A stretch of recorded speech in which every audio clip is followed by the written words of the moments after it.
মা ও ভাগ্নের সঙ্গে নিভে গেল জাবির স্বপ্নবাজ রায়হানের প্রাণ।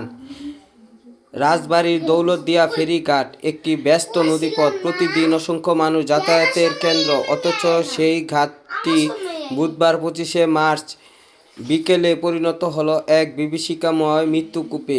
বাসডুবির মর্মান্তিক দুর্ঘটনায় ঝরে গেল বহু তাজা প্রাণ। তাদেরই একজন আহনাফ তাহমিন খান রায়হান, একজন স্বপ্নবাজ তরুণ, মেধাবী শিক্ষার্থী, সচেতন সমাজকর্মী, যার জীবনের আলো নিভে গেল হঠাৎই নির্মমভাবে।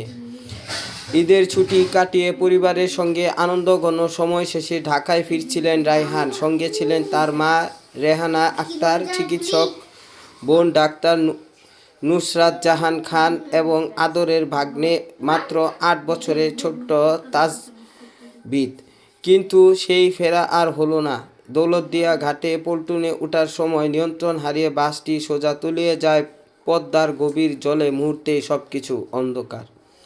রায়হান ও তার মা এবং ছোট্ট তাজবিদ আর ফিরে আসেনি। বেঁচে ফিরেছেন কেবল বোন নুসরাত, কিন্তু তার চোখে এখনও অসীম শূন্যতা। একই সঙ্গে হারিয়েছেন মা, ভাই ও সন্তানকে। আহনাফ তাহমিদ খান রায়হান ছিলেন জাহাঙ্গীরনগর বিশ্ববিদ্যালয়ে অর্থনীতি বিভাগের মাস্টার্সের শিক্ষার্থী। মেধা, মনন আর যুক্তির দীপ্তিতে তিনি ছিলেন সহপাঠীদের মধ্যে আলাদা করে চেনা এক নাম। স্কুল জীবন থেকে বিতর্ক চর্চায় জড়িত ছিলেন, জাতীয় পর্যায়ে অংশ নিয়ে কুড়িয়েছেন সাফল্য। বিশ্ববিদ্যালয়েও যুক্ত ছিলেন বিতর্ক আন্দোলনে। যুক্তির আলোয় সমাজকে বদলে দেওয়ার স্বপ্ন ছিল তার। শুধু পড়াশোনা নয়, সামাজিক দায়িত্ববোধও ছিলেন এগিয়ে। নিরাপদ সড়ক আন্দোলন সহ নানা সামাজিক উদ্যোগে সক্রিয় ছিলেন রায়হান।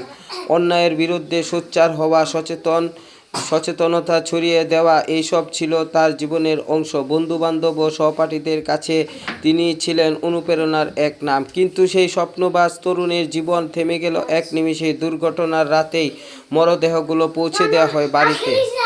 পুরো বাড়ি জুড়ে তখন শুধু কান্নার শব্দ, স্বজনদের আহাজারি আর অসহায় শোক।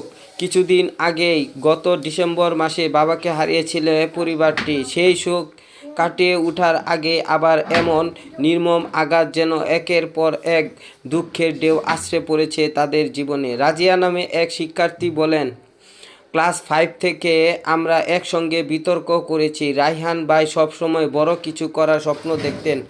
এমন একজন মানুষকে হারিয়ে আমরা বাকরুদ্ধ। এই মৃত্যু কোনো দুর্ঘটনা নয়, এটি অব্যবস্থাপনার নির্মম ফল। রাজবাড়ী ডিবেট অ্যাসোসিয়েশনের সভাপতি ফারুক উদ্দিন বলেন, রায়হান ছিল অত্যন্ত মেধাবী ও সম্ভাবনাময়। সে অর্থনীতিবিদ হতে চেয়েছিলেন। সংগঠনের সাংগঠনিক সম্পাদক হিসেবে খুবই সক্রিয় ছিল। তার এই মৃত্যু মেনে নেওয়া যাবে না। একটি সম্ভাবনাময় জীবন, একটি পরিবারের স্বপ্ন, সব কিছুই যেন মুহূর্তেই থেমে গেল দৌলতদিয়া পানিতে। রায়হানের মতো আরও অনেকেই হারিয়ে গেছেন তাদের অদেখা ভবিষ্যৎ, অসমাপ্ত স্বপ্ন নিয়ে। এই দুর্ঘটনা এখন শুধু একটি পরিবারের শোক নয়, পুরো এলাকা জুড়ে নেমে এসেছে গভীর বিষাদের ছায়া। মানুষের মনে একটাই প্রশ্ন ঘুরপাক খাচ্ছে, এই মৃত্যু কি এড়ানো যেত না? স্থানীয়দের দাবি, দ্রুত তদন্ত করে দায়ীদের চিহ্নিত করতে হবে, নিতে হবে কঠোর ব্যবস্থা। কারণ আর কোনো রায়হানের স্বপ্ন এভাবে নিভে যাক, এটা কেউ দেখতে চায় না।